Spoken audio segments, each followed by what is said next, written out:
हमने कहा कि देखिए हम स्टूडेंट इशू पे डिस्कस करना चाहते हैं और स्पीकर ने हमें कहा कि डिस्कशन के लिए उन्हें सरकार से पूछना।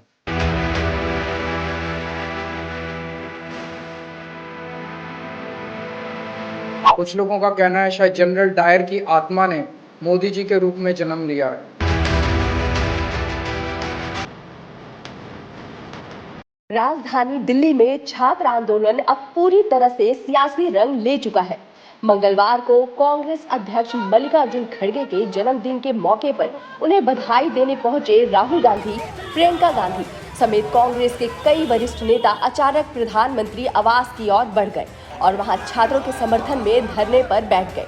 कांग्रेस नेताओं ने विरोध जताने के लिए अपने हाथों में सांकेतिक हथकड़ियां भी पहन ली और सरकार पर लोकतांत्रिक अधिकारों का दमन करने का आरोप लगाया। धरने के दौरान पुलिस ने कार्रवाई करते हुए पंजाब के पूर्व मुख्यमंत्री चरणजीत सिंह चन्नी समेत कई कांग्रेस नेताओं को हिरासत में ले लिया। कांग्रेस का आरोप है कि सरकार विपक्ष की आवाज दबाने की कोशिश कर रही है, जबकि पुलिस का कहना है कि सुरक्षा व्यवस्था और कानून व्यवस्था बनाए रखने के लिए यह कार्रवाई की गई है।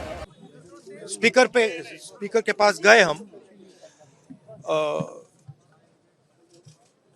एंड हमने कहा कि देखिए हम स्टूडेंट इशू पे डिस्कस करना चाहते हैं और स्पीकर ने हमें कहा कि डिस्कशन के लिए उन्हें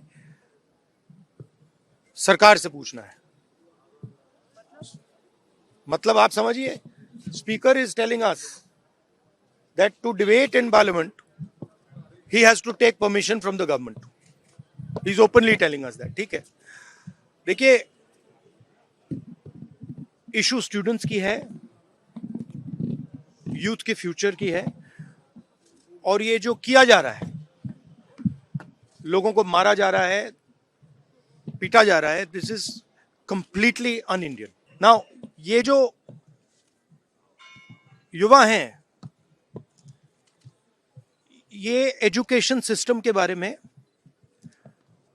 टेस्टिंग सिस्टम के बारे में प्रोटेस्ट कर रहे हैं।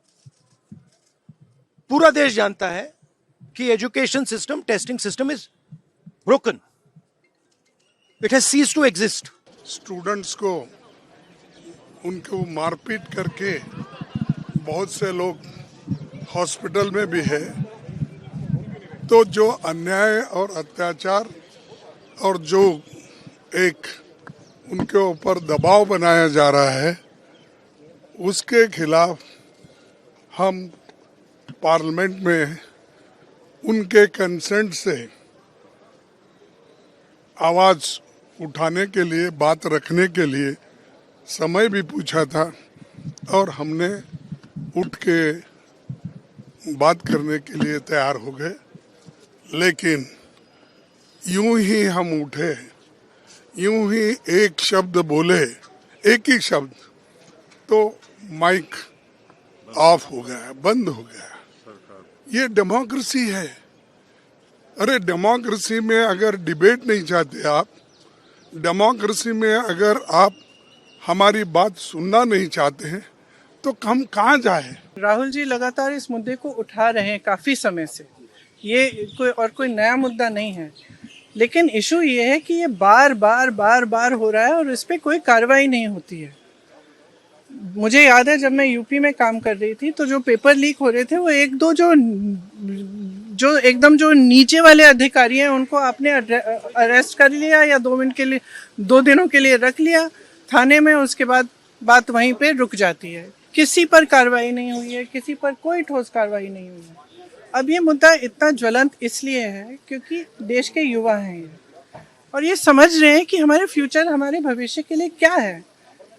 हमारे माँ बाप लोन लेकर मुश्किल से हमें पढ़ाते हैं, हम लोग स्ट्रगल कर रहे हैं। वो ये कह रहे हैं ना, वो कह रहे हैं कि हम स्ट्रगल कर रहे हैं, हमारे लिए इतना मुश्किल है। आप कोचिंग सेंटर्स को देखिए, मैंने बहुत सारे देखे, और कोचिंग सेंटर्स में जाइए और कोई भी माँ बाप जानता है, मतलब किसी भी लेवल का, किसी भी सोसाइटी में आप जानते होंगे आपके बच्चे जब पढ़ते हैं तो कितना टेंशन होता है, कितना जब एग्ज़ाम होता है कितना टेंशन होता है। एज इट इज़ इतनी मुश्किल परिस्थिति है। ऊपर से आपने जॉब्स क्रिएट नहीं किए हैं। दरअसल पूरे विवाद की शुरुआत सोमवार को उस वक्त हुई जब कांग्रेस जनता पार्टी यानी सीजेपी के समर्थक और छात्र जंतर मंतर से संसद तक का मार्च निकाल रहे थे। पुलिस ने उन्हें आगे बढ़ने से रोक दिया, जिसके बाद प्रदर्शनकारियों और पुलिस के बीच तीखी झड़प हुई। प्रदर्शनकारियों का आरोप है कि पुलिस ने लाठीचार्ज किया और आंसू गैस के गोले छोड़े, जिसमें कई छात्र घायल हो गए। घायलों को इलाज के लिए दिल्ली के राम मनोहर लोहिया अस्पताल में भर्ती कराया गया। घटना के बाद विपक्ष पूरी तरह सक्रिय हो गया। राहुल गांधी और प्रियंका गांधी अस्पताल पहुंचे और घायल छात्रों से मुलाकात की। उन्होंने सरकार पर छात्रों की आवाज दबाने का आरोप लगाया। वहीं दिल्ली के पूर्व मुख्यमंत्री अरविंद केजरीवाल भी अस्पताल पहुंचे। उन्होंने पुलिस कार्रवाई की कड़ी आलोचना करते हुए इसकी तुलना जलियांवाले बाग जैसी घटना से की और प्रधानमंत्री नरेंद्र मोदी पर भी तीखा हमला बोल दिया। कितने वीडियो हैं जिसमें बच्चे गिड़गिड़ा रहे हैं पुलिस के सामने, इतने सारे वीडियो हैं जिसमें लड़कियां गिड़गिड़ा रही हैं, हाथ जोड़ रही हैं पुलिस के सामने, लेकिन पुलिस लगातार उनकी पिटाई कर रही है। कितने सारे वीडियो हैं जिसमें निहत्थे बच्चों के ऊपर बिना किसी प्रोवोकेशन पे, एक तो मैंने देखा 2-3 पुलिस वाले खड़े हैं, जितने बच्चे वहां से गुजरते जा रहे हैं सबको लाठियां मारते जा रहे हैं। बच्चे कुछ नहीं कर रहे, बच्चे कोई हमला नहीं कर रहे, सबके ऊपर लाठियां चलाते जा रहे हैं। कितने वो हैं जिसमें कई जगह जहां पे कोई ज़रूरत नहीं थी 20-25 बच्चे बैठे हैं, वहाँ टीयर गैस के गोले छोड़ दिए। कितनी एफआईआर दर्ज की गई हैं झूठे। बहुत सारे बच्चे, कई मैंने देखा सोशल मीडिया के ऊपर पेरेंट्स लिख रहे हैं कि उनके बच्चे गायब हैं, उन्हें मिल नहीं रहे।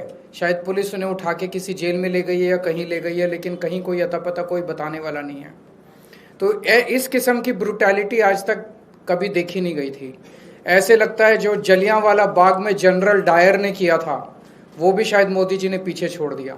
कुछ लोगों का कहना है शायद जनरल डायर की आत्मा ने मोदी जी के रूप में जन्म लिया है। अभी थोड़ी देर पहले मोदी सरकार की पुलिस ने एक प्रेस रिलीज जारी की है। उन्होंने उसमें लिखा है कि जिन जिन लोगों ने कल उस प्रदर्शन में हिस्सा लिया था सबके खिलाफ ऐसी एफआईआर करेंगे, ऐसी एफआईआर करेंगे। मैं मोदी जी को कहना चाहता हूं, ये देश आपके पिताजी का नहीं है, ये देश 140 करोड़ लोगों का है। धमकी देना बंद करो, इस तरह की धमकियां देना बंद करो, नहीं तो ये देश के लोग आपको ऐसा मजा चखाएंगे कि इतिहास याद रखेगा कि क्या हाल, क्या हश्र हुआ था एक तानाशाह का इस देश के अंदर। उधर केंद्रीय स्वास्थ्य मंत्री जेपी नड्डा भी राम मनोहर लोहिया अस्पताल पहुंचे। उन्होंने डॉक्टरों से मुलाकात कर घायल छात्रों की इलाज की जानकारी ली और बेहतर चिकित्सा सुविधा उपलब्ध कराने के निर्देश दिए। सरकार की ओर से ये संदेश देने की कोशिश की गई कि घायल छात्रों के इलाज में किसी तरह की कोई कमी नहीं रहने दी जाए। छात्रों का मुद्दा अब सड़क से संसद तक पहुंच चुका है। लोकसभा और राज्यसभा दोनों में विपक्ष ने इस मामले को लेकर सरकार को घेरा। दोनों सदनों में जोरदार हंगामा हुआ और कार्यवाही कई बार बाधित करनी पड़ी। विपक्ष का आरोप है कि सरकार छात्रों की आवाज को दबा रही है।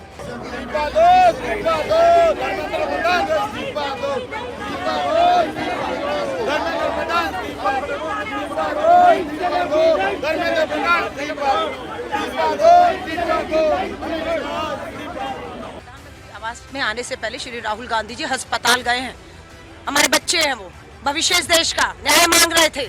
आपने इतनी ब्रुटैलिटी की, इतने घायल लहूलुहान दर्द में करा रहे हैं। उनसे मिलने राहुल गांधी जी जाते हैं। प्रधानमंत्री जी, क्यों आपकी संवेदनशीलताएं खत्म हो गई हैं? 22 बच्चों ने आत्महत्या की, उनके माँ बाप न्याय मांग रहे हैं। एक बार दरवाजे खोलिए, उन बच्चों से के माँ बाप से मिल लीजिए। इसी बीच सरकार के सामने एक और बड़ा मोर्चा भी खुल गया। भारत और अमेरिका के बीच प्रस्तावित ट्रेड डील के विरोध में किसान संगठनों ने दिल्ली के किसान घाट पर महापंचायत का ऐलान किया।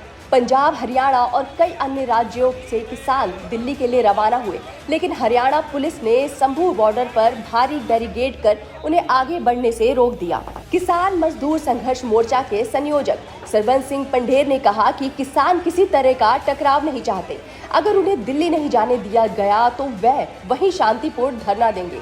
किसानों की सबसे बड़ी चिंता भारत अमेरिका ट्रेड डील को लेकर है।